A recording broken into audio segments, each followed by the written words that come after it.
Dr. Shekhar Srivastava. He is a senior orthopedic consultant, knee and shoulder specialist, Sant Parmanand Hospital, Delhi. Sir, you're most welcome for the presentation, and this session will be chaired by Dr. Satbir Singh, and it will be moderated by Dr. Rajesh Rohila and Dr. Dhruv Taneja. I request all of you to come over on stage and take over, please.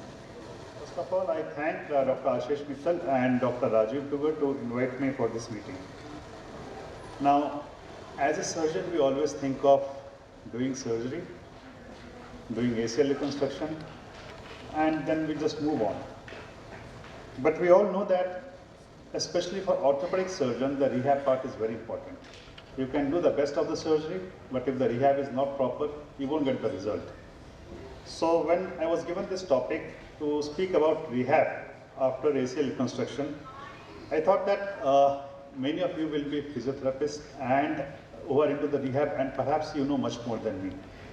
So I just added a little twist to it. So it's a surgeon's perspective, what we think about rehab.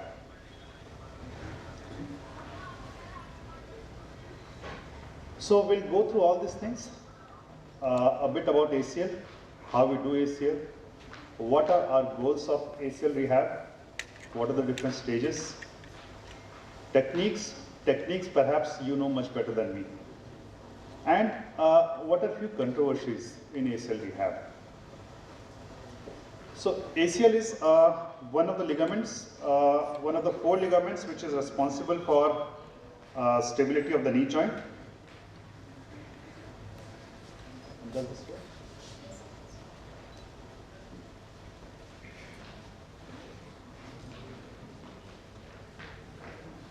Okay. And usually the mechanism is it is indirect mechanism. That is, there is twisting on the fixed foot. So the femur pivots over the tibia, and that leads to ACL injury. So even a small pivot can sometimes lead to ACL injury. And patient in acute stage, he may come with pain, there will be swelling, but usually they come later to you. And at that time, the main complaint is instability. Kuch hilta hai, confidence nahi hai. So that's the symptom which with the pain, which will come. And when you examine them, then there may be some degree of swelling, but you have to do some ligament specific test, Latchman test, anterior drawer test. These are positive tests which give you an idea that probably there is an ACL tear. And then how do you confirm it? Mostly by MRI. So diagnosis is not very difficult, both clinically as well as radiologically.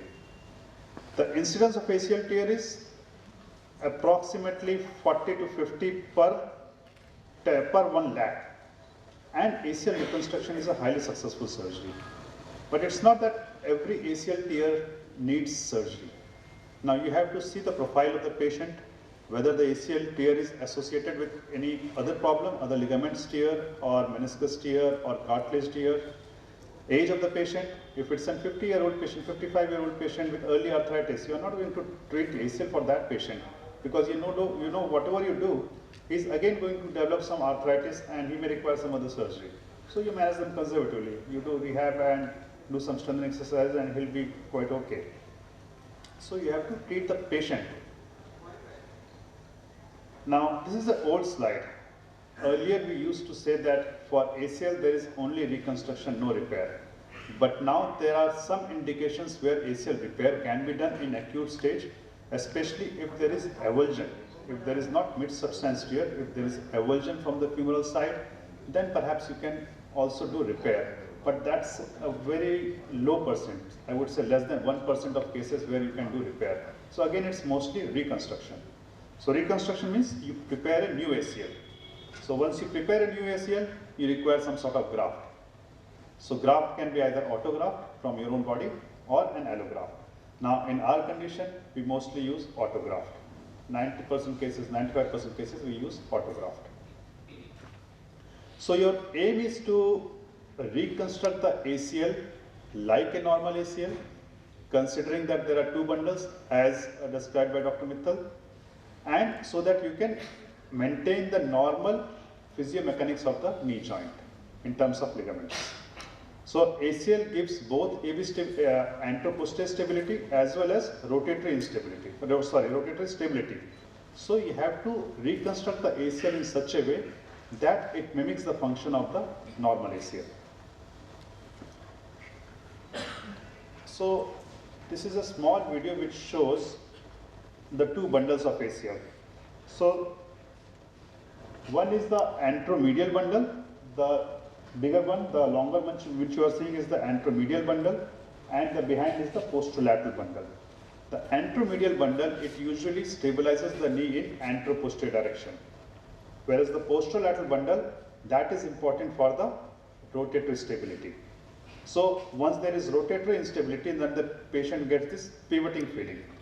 So once you are reconstructing ACL by a single bundle technique, you can still do it, you can still do your reconstruction in such a way that it can perform the function of both the bundles. Okay?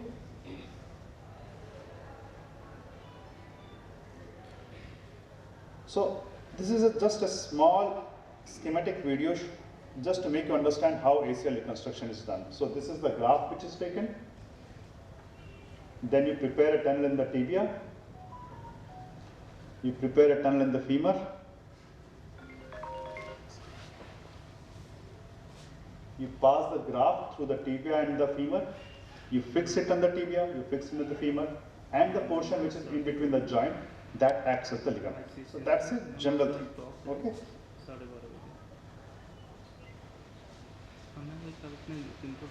This is a small video which we'll just skip through. So it's again a torn ACL.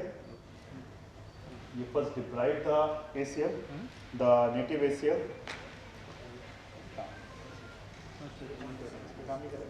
Okay. So that's the old ACL, which is the stump of the ACL. So you debride that, and then you make a tunnel in the tibia. So there are a few landmarks with which you can make a tunnel in the tibia, which we discussed before. And then you again make a tunnel in the femur. You pass the graft. That's the graft which is going into the joint, through the tibial tunnel, into the femoral tunnel, and then you fix it. And the portion which is inside the joint, that ligamentizes, that gets the vascular supply, and then it acts as the ACL ligament. So the success of ACL reconstruction depends upon, from a surgeon side, it depends on the quality of the graft. So we were discussing about the hamstring graft. So you need a graft size of at least 8 millimeter to have a successful graft or a successful ACL ligament reconstruction. So we take the hamstring graft, we make it 4 times so as to make it thicker. Or there are other grafts available like peroneus, quadriceps tendon, bone patellar tendon. So there are various graft options available. So you need a good quality of graft. Your tunnel placement should be very appropriate.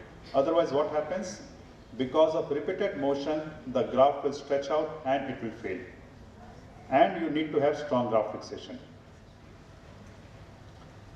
Now, once we have done the ACL reconstruction, so we have done the structural repair. हमने ligament बना दिया, okay? But that ligament itself is not going to improve the function of the patient unless there is proper rehab. Unless there is training of the muscles, the patient is not going to perform to his utmost level. So the rehab is essential for protection and maintenance of the repair, and it helps in improvement of physical and functional improvement of the athlete. Now these are the broad general goals of ACL rehab. First is you have to get the full range of motion for the patient. After, we are talking rehab after the surgery. So you have to gain full range of motion. You have to decrease the pain and the inflammation. Very important for surgeon as well as therapist to gain full extension immediately after surgery. Many a times the knee remains in 5 to 10 degree of flexion, and that causes lot of problem. So whenever you start physiotherapy or any rehab, the first aim should be to gain full extension. There should not be any flexion deformity after surgery. To improve the muscle strength, then at a later stage, say after 3 to 4 months, you have to work on the flexibility and endurance, because you have to send the patient back to the sports. So then you have to start the flexibility and endurance exercises, and then there are some sport specific exercises.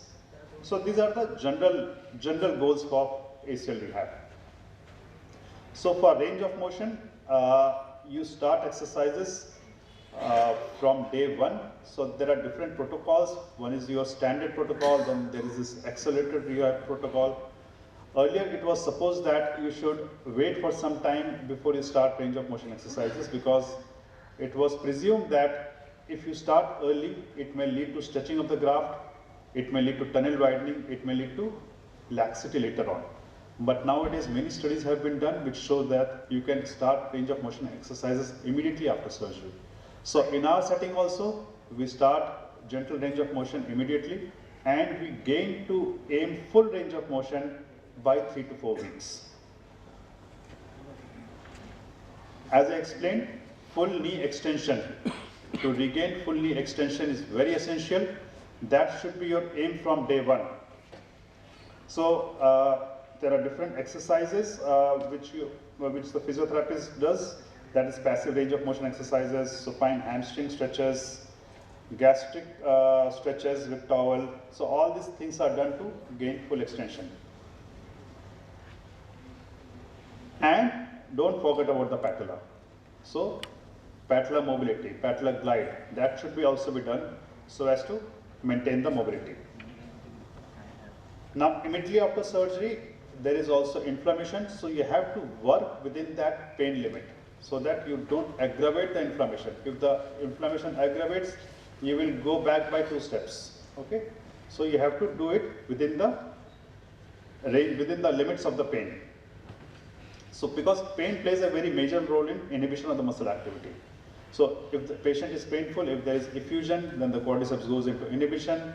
Then again everything goes back by 2 to 3 days. So you have to work within that. To reduce the pain, you can give cryotherapy, analgesic medications, and there are some other modalities. Then you have to re-establish the quadriceps control. So inhibition of quads is very common after ACL reconstruction. You can also give electrical stimulation after 2 to 3 weeks, and closed chain exercises, they have to be started immediately after surgery. Return to sports in general after 6 months, not before that. In fact, there are studies which say that you should send the patient to sports only after 9 months. So that, but then again, it depends on what is the conditioning of the patient when you are sending him to the sports. So at the time when you plan to send him back to the sports, his quadriceps power should be almost 90% of the opposite side, and ham should be at least 80% of the quadriceps. Okay, that should be your objective assessment before sending the patient for sports, and he should have full range of motion, no pain, no effusion, no sign of any inflammation. Now, why accelerated rehab? So what is the difference between accelerated rehab and standard rehab? In accelerated rehab, you allow full range of weight bearing from day one. You allow range of motion exercises immediately, and you allow functional exercises. So studies have shown that these patients, they exhibit better strength and range of motion, and there is reduced arthrofibrosis, graft failure, and laxity. Now these are different stages of ACL rehab. Stage 1 is immediately perioperative, say within 7 days, within a week of surgery. Stage 2 is 2 to 4 weeks. Stage 3 is again a month to 3 months. Then stage 4, 5, and 6. Now these things I have prepared with the help of my physiotherapist. So in first stage, basically your aim is to help the patient get an idea what he or she is going to do. You have to mainly work towards reduction of pain and inflammation, start range of motion exercises gently, and allow full weight bearing. So these are the various techniques various exercises which are being done. And gait training is vital. So that's how we do in our clinical setting. We allow range of motion exercise, we allow active SLR but with the brace. So that this is day 1 after surgery. And we also do CPM. Those studies have shown that CPM doesn't offer any benefit over normal range of motion exercises. We allow full weight bearing with the help of a cane. If the patient has got good power and he wants to walk without cane, then we allow that also.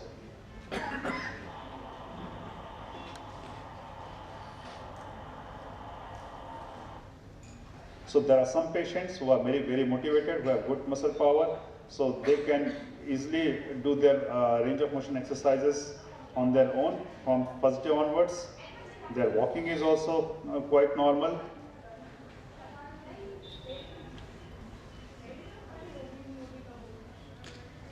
Then in the second stage, this is the stage when we want to regain full movement.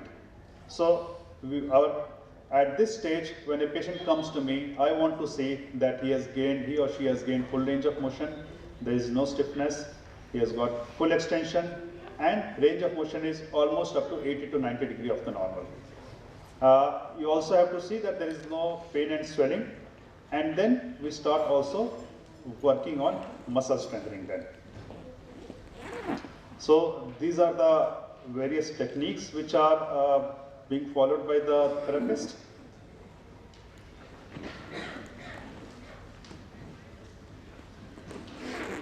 And then in 4 to 10 weeks, you have to gain whatever range is left. So this is the time when the patient should get full range. Nothing should be left.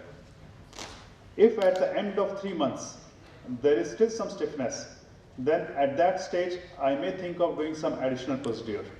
Okay? I won't want to leave it till later stage. But 99.9% of the patients, they get full range of motion by 3 months. Then you have to work on flexibility exercise of other joint. You have to, now at this stage, you can introduce proprioceptive exercises, and strengthening should continue. So when the same patient, when it comes after 1 month, so he has got a normal gait, no pain. When I ask him to sit, so there is still some stiffness there. It's not as good as the other side, but it's 4 weeks, and within 3 to 4 weeks, they get full range of motion.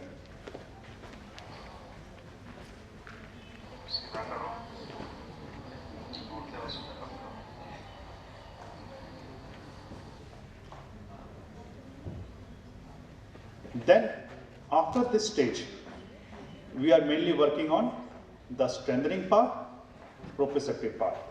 So, 10 to 16 weeks, then 16 to 22 weeks when you start doing exercises. All these things you will get in various books, and everything is there on the internet. So, and if you want, I can just give this presentation here to the organizers also. You can take it from them. And then 20 to 24 weeks, then you start preparing the patient for the sports. So you start then adequate cardiovascular fitness exercises, strength exercises, power, agility, neuromuscular control. You have to then also start with upper body strengthening, back to sports practice. So all these things start after around 6 months. Now, there are few things which one should be aware, which are not to be done. Anything which increases the pain, which increases the swelling, that's a sign that the knee is not liking that. Okay, so in that case, just back down a bit. Wait for 2 to 3 days. Give the patient a bit of rest. Give some anti-inflammatory drugs, ice packs, and then again you start. So any undue pain or swelling, just stop. And open chin exercises. They are to be introduced only after 4 to 6 weeks. We'll see why. So what is the criteria for return to sports? The patient should be pain-free. There should be symmetrical range of motion on both the sides. There should not be any effusion. There should be adequate muscle strength and endurance, that is 90% of non-involved extremity. And the ratio of quadriceps to hamstring power should be okay.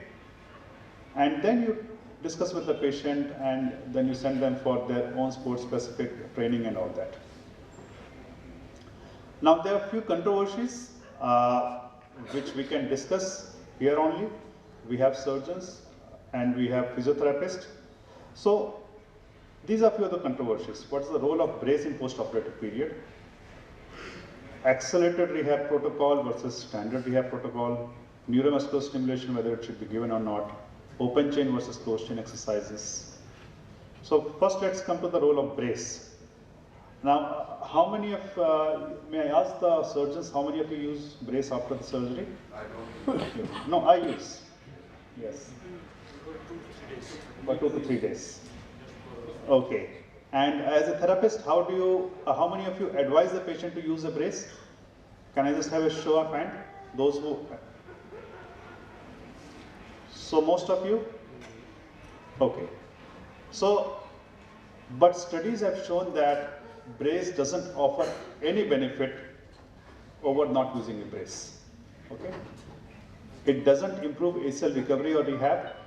It doesn't protect against any post-op injury. It doesn't alter range of motion or improve knee stability. Okay? So all of these studies are level 1 and level 2. Okay?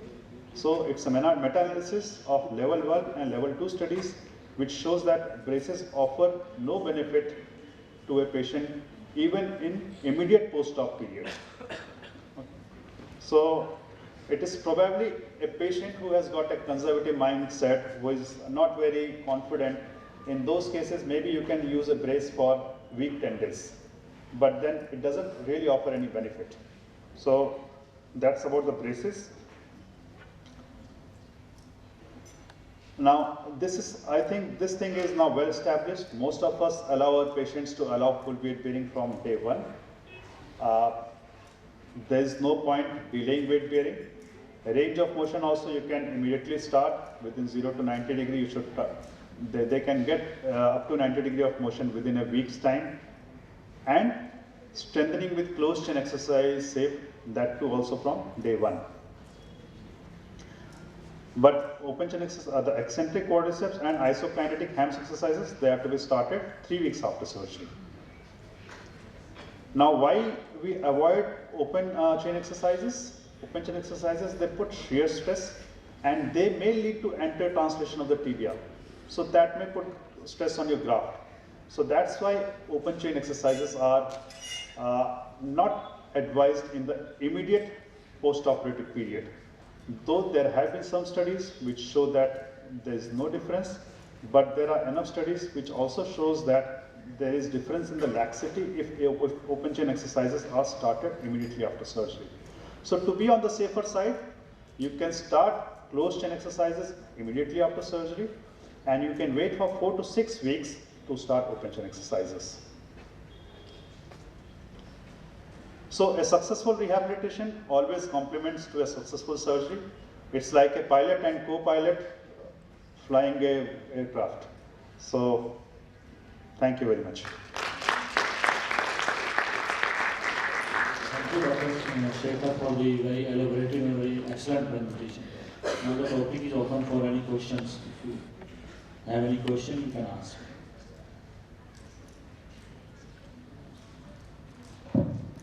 Any questions from the audience? Okay, I would like to add something. It was an excellent presentation, so right from the time of injury to the complete return of sports. So I said, full return to sports, 6 months. Now, if you try to hurry up this protocol, you try to go inside early, 4 months, 5 months, you will definitely get a re-tear and will come back again and another 1 year gone. You remember in the case of Ronaldo, he had a quick surgery, he came to the sports back at 5 months, had a re-tear on the field, again went back. So another 1 year gone. So basically you are trying to extend your misery by making it early. So the guidelines given there are, I think they are absolutely perfect. So remember, don't try to hurry the return to the sports on the ground. So when, Secondly, may I just add to it? please. Yeah. So when we are doing a ACL reconstruction, we are taking a graft, we are putting it inside the tunnel. Okay.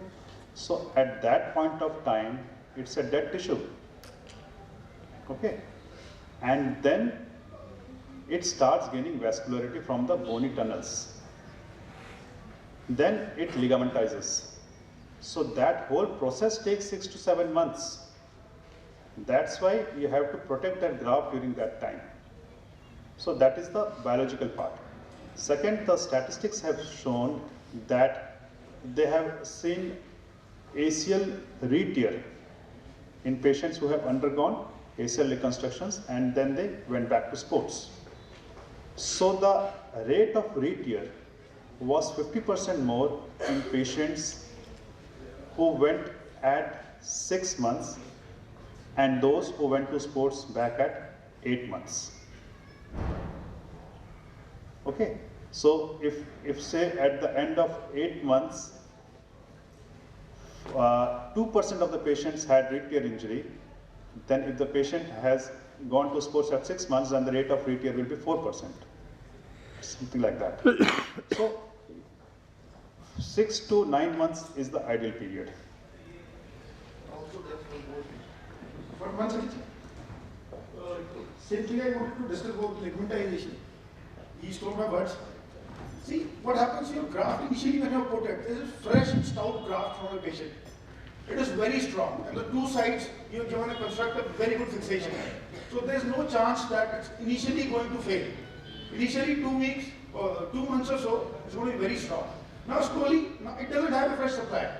Okay, so slowly it becomes necrotic, it becomes weak, and at 10 to 14 weeks, somewhere around that time, your graft is the weakest. That is the time when you re-tear it during the rehab.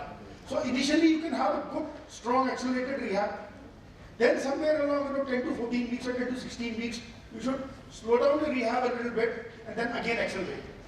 So this is one thing in which ligmentization or process of vascularization will always help you.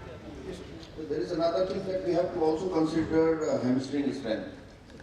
Because we have taken hamstring and then it will also take some time to recover back. Although studies suggest that they will gain only up to 80% of strength even after 1 year. So that thing also needs to be put in consideration when we are thinking about any sports person. It's also a ratio between the quadriceps and hamstring. Yeah. That itself is actually totally different, separate presentation. Yes. It should be discussed separately in a total presentation. One thing you'll all experience, when you're doing your ACL rehab, you'll find an extension lag and the hamstrings are not coming up openly. There's an extension lag. So best thing is you put the patient prone, put the patient in the prone position and give a gentle traction here, like this. Okay, slowly. And most of the time it's the hamstring stiffness and it gets away and the knee opens up. You get almost full extension. So this is a very common thing. This is a technique you must already doing it. So it helps you, unless until there is something else which is some surgical complication which is coming up. Any other questions? Sir, with reconstruction being out of planned surgery, what's your take on the pre-operative rehabilitation? Very important. In fact, see, for this talk, I had to actually read also. So it was shown that those patients who undergo pre-op rehab, their recovery is much faster than those patients who just underwent surgery. So pre-rehab, it's very important that it definitely adds to good result. What's the duration of the rehab that you look at before? 2 to 3 weeks. So, in fact, what you want to see at the time of surgery? First, there should not be any sign of inflammation, no pain, and no infusion, no stiffness. So they should have gained full range of motion and they should have full control over their leg. There should be adequate quadriceps control over their leg. So once that is there and then you do surgery, then you will have a good result.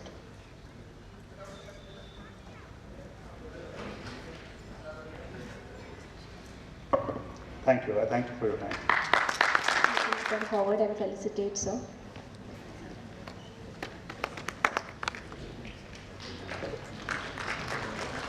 A huge round of applause, please.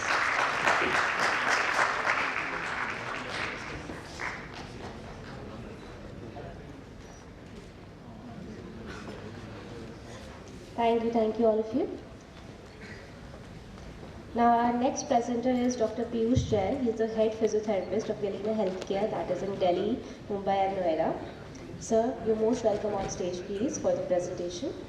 Announcement, all the participants of the poster and paper presentation, please contact Dr. Bridge at the side hall presentation room, please, right now. Good morning all of you. With the permission of the chair, I would like to start. So I would like to thank Dr. Ashish Mittal sir and my elder brother Dr. Dhurtaneja sir for inviting me here for this talk. And as we have seen the last two presentations on ACL reconstruction and like how it has been done and what is the rehab we need to follow. So I'll be actually showing you something which is very relative to the topics, not exactly on ACL reconstruction, but surely on the rehab part. And this is a technique which has been developed by, I'll say, a doctor from Japan called as Katsu. It's also called as Katsu method, and it has been proven to be very effective in rehabilitation as well as muscle building and body building. So my topic for today is blood flow restriction system, changing the face of rehab. So what are the commonest characteristics that we find in our patient else than the pain? Like that is the normal thing what we find in the patient, the pain. But what is the other challenges what we find in the patient? Like Srivastava sir has told that strength is important from the day when you need to start full weight bearing, and you should have a good 90% strength of the quadriceps, 80% strength of the hamstring, and again you should have a good strength of your gastrocs as well as when you talk about the shoulder surgeries, or if the patient is not going for the surgery, we are managing them conservatively. So strength is the factor which plays an important role while doing a rehab or just treating a normal client. So as most of us are all healthcare professional physios and all sports medicine doctors and orthopedicians, so we are very well known to the DeLong, you know that green book. How many physios are here? Good. So you have to support me a lot. Okay, so how many of you know that green wala book? Dina Gardner. So you know someone known as Einstein Jerome? Okay, he was, I'll say, the father of physiotherapy for me at least. तो he used to say, अगर physiotherapist ने कभी Dina gardener नहीं पढ़ी और ना समझी तो उसको फिजियोथेरेपिस्ट बोलना ही नहीं चाहिए. That is the ग्रंथ of physiotherapy, I tell you. So I think उसमें there is something called as PRE, progressive resisted exercises, DeLong technique, Oxford technique. अब दिल पे हाथ रख के बोलो कितने लोग यूज करते हैं? Few. That means only 20% of the whole generation is using DeLong or Oxford, and you know that we are talking about strength. Surgeons says that we need to gain the strength in our patient. They are relying on us, the patients are relying on us to get a good strength, but we are not using the basic technique. But taking the fact that, I'll take the fact that you know these techniques and go home and study if you don't. So there are some guidelines from ACSM, American College of Sports Medicine, that whenever you need strength, that is the ability of the muscle groups to exert a maximum external force, you need to exercise at the rate of 60 to 70% of maximum 1 RM. You know 1 RM? 1 repeated maximum. The volume is 1 to 3 sets, 8 to 12 repetition for novice to intermediate, 2 to 6 sets of 1 to 8 repetition for advanced. Then you have a rest period of 2 to 3 minutes. That means once you need to check 1 RM, then you need to give 70 to 80% of that RM, which is actually heavier load for the patient, for muscle strength or the muscle hypertrophy or any changes, physiological changes you want to be in the muscle. So, what happens when we talk about post-traumatic strength training or post-surgical strength training? It requires 7 to 80% of 1 RM 4 to 5 days per week, taking care of the pain, age, every factor in the patient. Still, we need to calculate 1 RM when we talk about the strength training. Injured muscles can take 1.7 times more time to train. Muscle weakness and pain post-injury may limit load. Patient unable to work under resistance as high as 70% of 1 RM. Now the fact is, if you need to increase the strength, if you need to have the hypertrophy, if you need to channelize all the theories related to the muscle strength, the metabolite theory, the satellite cells, the IGF-1 factor, all these factors, you need to give at least a 70% load on the patient, that is 70% of 1 hour, and then only you can facilitate a real strength except the recruitment of the patient. Like we do isometric training a lot. So isometric training is nothing more than recruitment of fiber. It's not a strength training exercise. Right? You know that isometric is a part of PNF for us, right? It's basically a hold relax method. It helps to recruit more of the muscles, not to generate more of strength. So what we can do something which is quicker. We can do something which can cause physiological changes, taking all the consideration of the patient. So, and how we can recruit all those switch fibers faster without giving too much load to the patient, so that you can have a real good strength in the patient. So there is something called as blood flow restriction system, or also known as KATSU system. So it's a very simple system which says that I'm not going to read all the slides. I have 30 slides here and I'm lack of time, 20 minutes. So I'll try to explain it in brief, that what happens when you exercise, that you need to generate some of the metabolites in the body known as lactic acid. Right? Whenever you do strength training, there is something called a satellite cell. Anybody know what are satellite cells? So satellite cells are stem cells of muscles, basically. So whenever you have tear of the muscle or the injury of the muscle, these cells get activated and they help to heal the muscles. Then there is something called as cell swelling, that whenever there is venous pooling, there is increase in the interstitial fluid of the cell and it increases the size. Right? So these are some factors. Then we have myostatin, which doesn't allow your muscle to grow. So all these factors will be taken care when you are doing the strengthening, but only at 70 to 80% of 1 RM. These are some established facts. So what we do in BFR, we apply a cuff to the proximal part of the limb, suppose the upper limb or the lower limb. Then we check LOP, that is called as limb occlusion pressure. That means it is the minimal amount of pressure at which the blood flow, the arterial blood flow of the limb is stopped. Now there are some researches we have, like analysis and meta-analysis, we have shown that for the upper and the lower limb, you have fixed dosage of that LOP, that when you apply that dosage of LOP in the upper or the lower limb, you can reduce the venous return and you can partially occlude the arterial.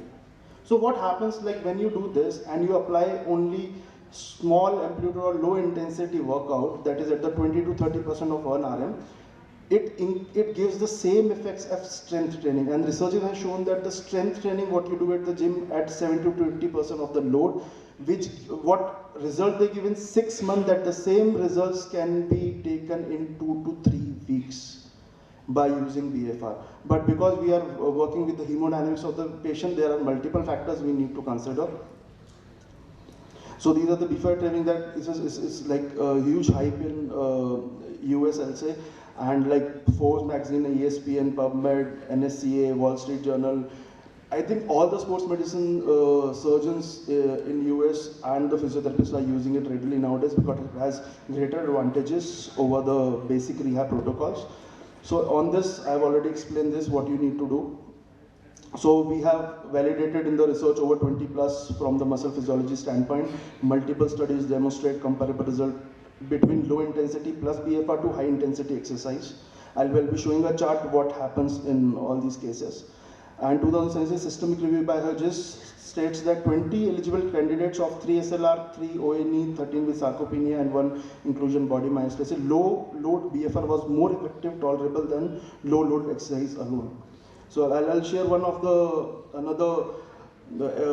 research that they did it on the bedridden patients, that they found that only range of motion exercise or a passive movement with BFR and only passive movement, we are not talking about the exercise or the proper active movements, will reduce the atrophy at a much larger state than only a range of motions. That means it is not only to improve your strength, but it also helps to reduce the atrophy due to the non-ability of the patient to move at all. And it can be done on the bed, since the patient is on the bed, that is, patient is not mobile till the patient returns to sports, and even we are using it for the bodybuilders to gain masses. And because it increases levels of growth hormone 300% in situ. So these are some changes which happen with BFR training, that when you talk about high intensity training, BFR with low intensity and only low intensity exercises, the training range from 70 to 85% of 1 RM, whereas in BFR load we need only 20 to 35% of 1 RM. You can simply understand this, that a patient coming to you with OA, simple as that, coming to you with OA and you have to give PRE. The first of all, what PRE we give is totally wrong. We start with half kg and 1 kg. We need to check 1 RM. That should be pain-free and under the limits of the patient, taking care of the cardiovascular system. So, according to the 1 RM, we have seen that, I'll quote simple patients like we were seeing a 55-year-old, 56-year-old female, very well active principal of a school. And we checked one RM and one RM were very good, and her 10 RM came to around 12 kgs for the knee. And 12 kgs is a good amount of weight what we are putting in the patient. So basically, what we are using is, if we are giving 12 kg to the patient while doing exercise, it's gonna cause good amount of shear forces on the joint, and already the joint is inflamed. So what we need to decrease the weight and increase the ability of the person to increase the strength. So what happened in BFR load training is we only apply 20 to 35% of 1 RM. That means the weight will reduce to 2 to 3 kgs with BFR, and the results will be better than what we are getting in the strength training. But that doesn't mean that you are replacing HIT with BFR. HIT or the high intensity training has their own effects, BFR with low intensity training have their own effects. Like regarding the strength, recruitment of fiber 2 are good in high intensity training, recruitment of fiber 2 are there in low intensity plus BFR, whereas there is no recruitment of type 2 fiber in low intensity. Muscle damage requiring recovery, we are not talking about the muscle damage, we require repairs. This is for recovery. So that is present, it's not significant in low intensity. Lactate production is similar in both the cases. That means without putting too much of load on the joint, you can produce much of lactate, which is a precursor for the muscle building. Neuromuscular, there is type 2 activation near maximal effort. In BFR, type 2 activation at submaximal effort. That means you are asking the person to do lower load of exercises. No additional recruitment. Growth hormone 100-fold increase, and in BFR and low intensity, growth hormone is 1.7 into greater than HIT. That means 100+% into 1.7, that is approximately 170% more increase. No change from baseline. IGF factor, immunoglobulin factor 1, increase, significantly increase, and no change. Then you have this mammalian, this expression of rapamycin, which actually is like used for this cancer cells, that we give immunoglobulin to decrease the size of the cancer cells. So this has shown to decrease. Myostatin downregulation. Myostatin is the protein which doesn't allow your muscle to grow properly. And time to adapt is the most important factor in this. The time to adapt for high intensity from neural pathways to muscular adaptation is 12 weeks. Whereas when we talk about BFR and low intensity, it is only 2 weeks. So how do we use BFR? There are many occlusion options. We have BFR devices. Then we have a Doppler, where we use vascular Doppler to check the vascular sounds, and then we check the LOP of the patient. It basically works on cell swelling, minimal to no load, increased frequency 4 to 5 times per week. Follow 5 minutes for 5 bout in mentioned studies. Occlusion stay for 5 minutes while performing exercise. 30-second rest, break in between each set. Where in this, for 30-second set, we don't deflate the cuff. We keep the cuff as it is. The repetition is 30, 15, 15, 15 up to the break point. Break point is the fatigue factor of the patient. So these are some common contraindications. These contraindications are not limited to these contraindications. There are some assessment charts which need to be clarified before prescribing BFR to the patients. Then BFR exercise specific training frequencies 2 to 4 days per week. It can start from minimal to 2 days per week. Then it can go higher till 4 to 5 days per week. Training duration 2 to 10 weeks. Rest period 30 seconds. Cuff inflated. Limb occlusion patient, lower limb is 70 to 80% and the upper limb is 40 to 50%. Training intensity we have already discussed, 15 to 30% of 1 RM. So when we talk about early phases, prevent muscle atrophy, the main aim of the BFR is to prevent muscle atrophy.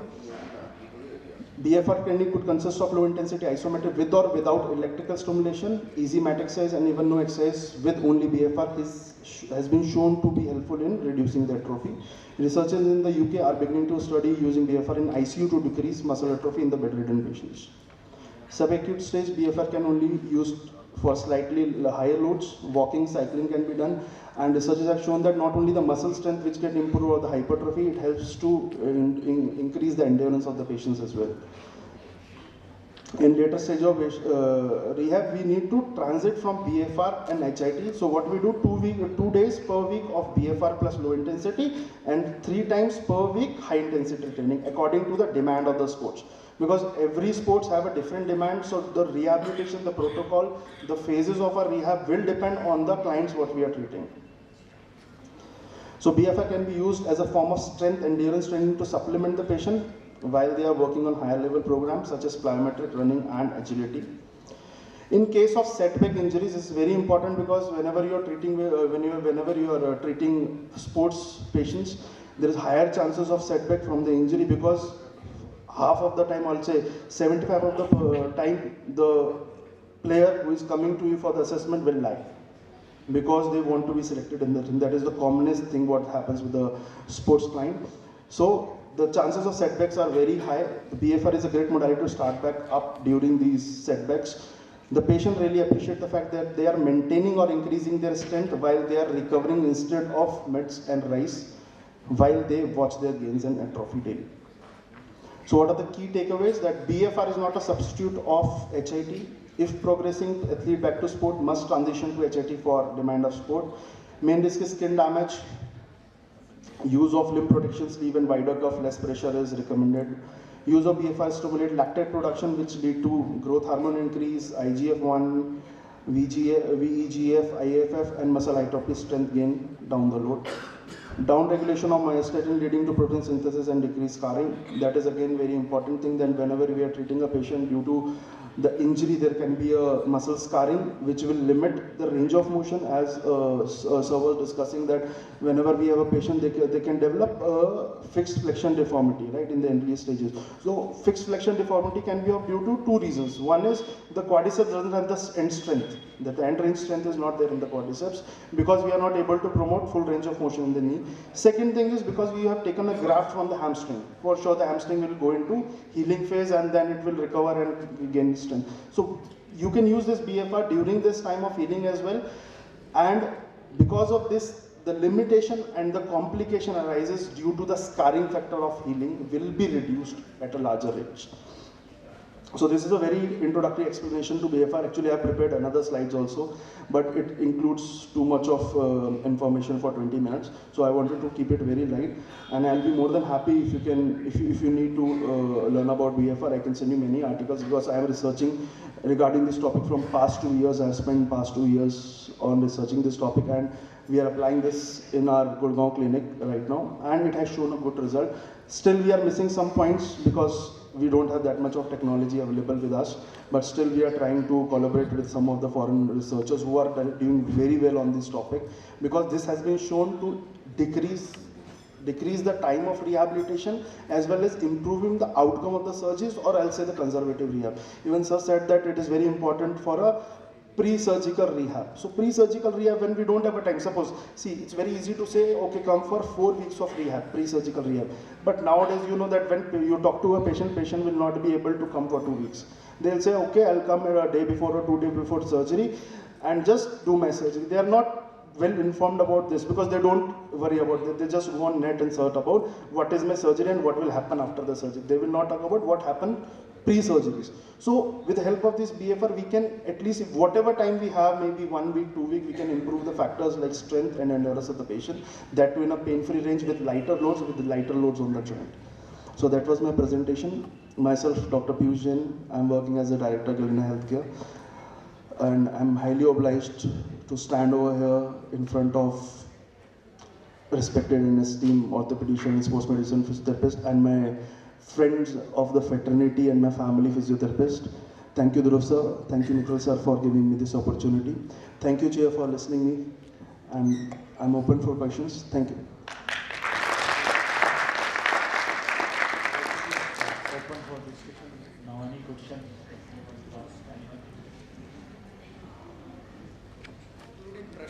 Sir, it's like upper limb is 50 to 60, and then for the lower limb 60 to 80. Again, there are some factors like cardiovascular factor we need to take care, the skin factors we need to take care, the sensitivity of the patient we need to take care, and what is the ability of the patient.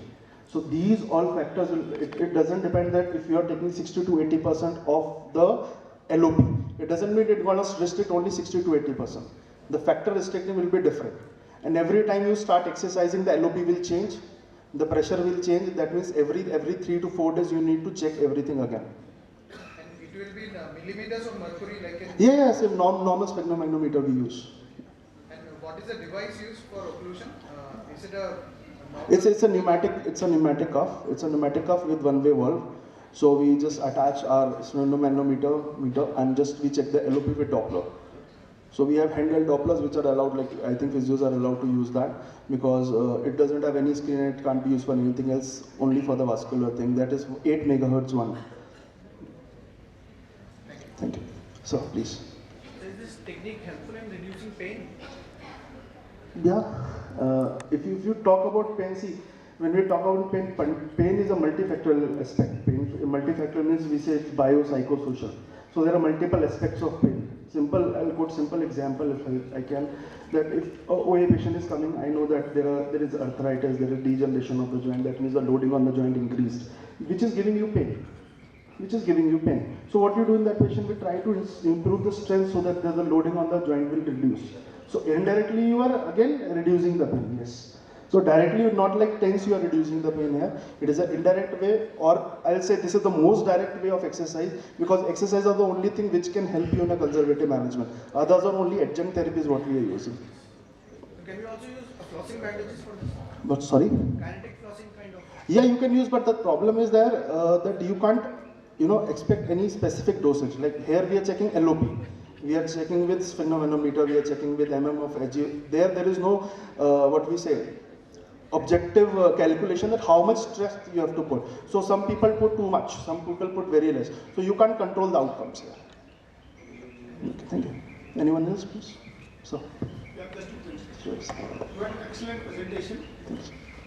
On ground, when you're working Yes, sir. with this method, Yes, sir. what are the results you have achieved? Sir, I'll say because I'm working with bodybuilding basically, so we have many clients who go for their shows. I'll tell you really simple.